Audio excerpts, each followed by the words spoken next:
Assalamualaikum warahmatullahi wabarakatuh. Kami dari kelompok 5 Manajemen 19E, Celi Aprianti, Indah Lestari, Regi Maharani, Rodiah, MK Pengembangan Bisnis ingin mempresentasikan tentang UMKM Dokar Corner. Dokar Corner merupakan usaha bisnis kemitraan yang mengkhususkan dalam donat bakar. Dokar Corner pertama kali dibuka pada 24 Agustus 2021. Saat ini lokasi gerai Dokar Corner baru memiliki satu gerai yang berlokasi di Teluk Jambe Timur, Kabupaten Karawang, Jawa Barat 41361. Keberadaan donat dalam industri makanan di Indonesia bermula pada tahun 1968 oleh Sun American. Donat yang digoreng menggunakan mesin otomatis. Seiring berjalannya waktu, donat yang awalnya diproduksi menggunakan penggorengan atau yang biasa disebut donat goreng kemudian berkembang menjadi donat bakar yang saat ini sedang ramai dengan berbagai macam rasa dan variasinya. Konsep bisnis yang diterapkan adalah bisnis kemitraan. Donat bakar menawarkan peluang bisnis di bidang makanan siap saji yang dapat memberikan return yang tinggi. Bisnis ini sangat cocok untuk memulai usaha sendiri dengan cepat karena mudah dikelola. Strategi yang dilakukan. 1. Strategi harga dilakukan berdasarkan harga pasar. Harga yang ditetapkan adalah di bawah harga pasar dengan tetap menjaga kualitas usaha serta pelayanan. Dengan kata lain, harga lebih rendah dibandingkan dengan pesaing tapi kualitas dan pelayanan tetap diutamakan. Yang kedua, menyediakan makanan dengan harga murah, tapi dengan kualitas terjamin sehingga dengan begitu konsumen akan lebih tertarik membeli untuk mencicipinya. Yang ketiga, apabila ada yang memesan banyak, kami biasanya akan memberikan bonus bisa berupa potongan harga. Tempatnya strategis dan mudah dijangkau. Oke, baik. Selanjutnya saya akan membacakan kelebihan bisnis. Yaitu ada dua. Yang pertama, minat masyarakat akan donat masih sangat besar. Usaha ini sangat menguntungkan para pelaku bisnis donat karena pesaing pasarnya masih luas.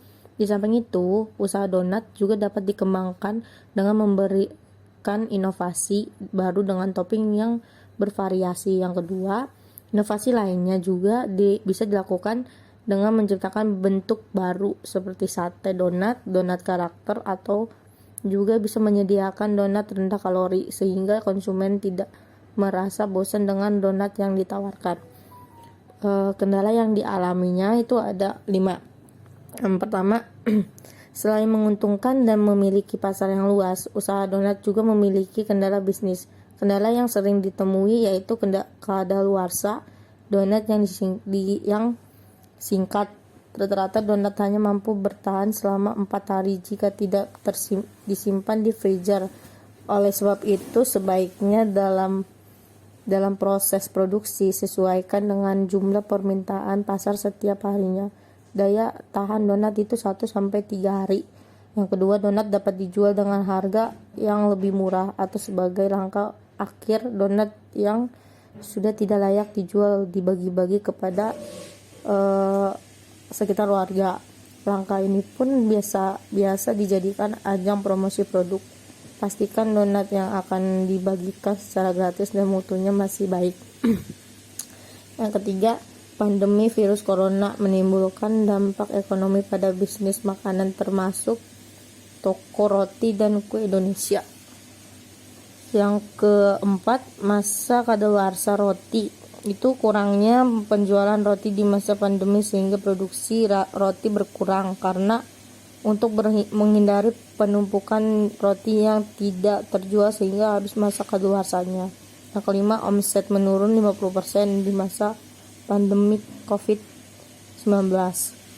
Selanjutnya, pengembangan bisnis itu ada 8. Yang pertama, usaha Dokar Corner ini dimulai pada tanggal 24 Agustus 2021. Yang kedua, dalam segi sumber daya manusianya, usaha Dokar Corner ini hanya mempunyai 1 karyawan dan 2 orang owner. Yang ketiga, segi keuangan dari laporan keuangan sampai laba rugi owner yang mengatur. Untuk marketing pemasarannya dan promosi produk owner yang mengatur. Yang kelima, usaha Dokar Corner itu harapannya untuk kedepannya ingin lebih mengembangkan bisnis usaha ini. Dari awalnya hanya menjual 1 menu hingga kedepannya menciptakan menu-menu baru agar semakin menarik para konsumen. Yang keenam, meningkatkan inovasi untuk meningkatkan penjualan seperti menjual donat, roti, dan memberikan hiasan unik pada kota atau packing. Yang ketujuh itu kedepannya ingin memperbesar outlet usaha, memperlengkap fasilitas, memperbaiki interior agar terlihat jauh lebih menarik dari sebelumnya. Yang ke-8 terakhir, kedepannya dapat merekrutmen karyawan baru. Definisi: roti donat didefinisikan sebagai makanan yang dibuat dari tepung terigu yang diragikan dengan ragi roti, donat, dan dipanggang. Ke dalam adonan boleh ditambahkan garam, gula, susu, lemak, dan bahan-bahan pelezat seperti coklat, kismis, dan sukade. Di pasaran, roti umumnya dijual dalam bentuk roti manis dan roti tawar. Bahan baku untuk proses pembuatan roti dapat digolongkan menjadi 3 kelompok, yaitu bahan pokok atau bahan utama seperti tepung terigu, ragi, dan air.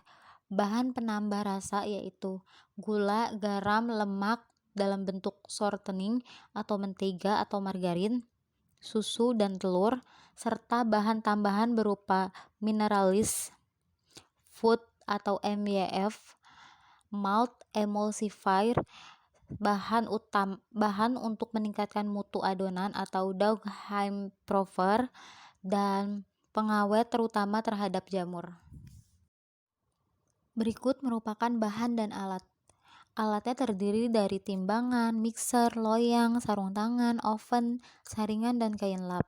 Bahannya terdiri dari air mineral, tepung terigu, ragi, gula pasir, mentega, garam, dan telur.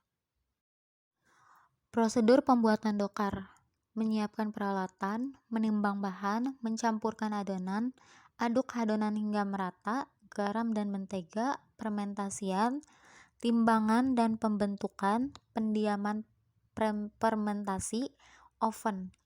Pengemasan yaitu donat biasanya dikemas dalam plastik yang ada perekatnya. Dalam plastik diberi logo atau merek produk yaitu Dokar Corner, sedangkan dalam bentuk pesanan berbeda dalam pengemasan. Konsumen. Makanan donat disukai oleh semua kalangan, rasanya yang bervariasi digemari oleh anak-anak, remaja, dewasa, hingga orang tua, baik pria maupun wanita. Kesimpulan, berdasarkan hasil pengamatan, maka dapat ditarik kesimpulan bahwa donat adalah produk makanan yang terbuat dari fermentasi tepung terigu dengan ragi atau bahan pengembang lainnya. Serta makanan donat ini termasuk makanan ringan atau cemilan. Saran bagi subjek penelitian. Dengan adanya penelitian ini diharapkan dapat memberi gambaran mengenai alur kerja hingga sistem pemasaran yang efektif, tentunya dapat memberikan dampak yang baik kepada perusahaan, sehingga dapat pula meningkatkan hasil produksi yang optimal. Kualitas yang masih berada pada kriteria cukup hendaknya ditingkatkan agar bisnis Dokar Corner semakin baik. Agar penjualan donat bakar semakin baik, perlu ditingkatkan lagi kreativitas dan inovasi produk serta perlu adanya promosi yang lebih baik lagi. Bagi penelitian selanjutnya diharapkan dapat menambah indikator lain dalam penelitian model bisnis ini, seperti kemampuan manajerial serta bisa mencari pola kemitraan selain pola waralaba, hingga akan lebih menambah wawasan bagaimana kemitraan yang lebih tepat untuk diterapkan pada suatu bisnis.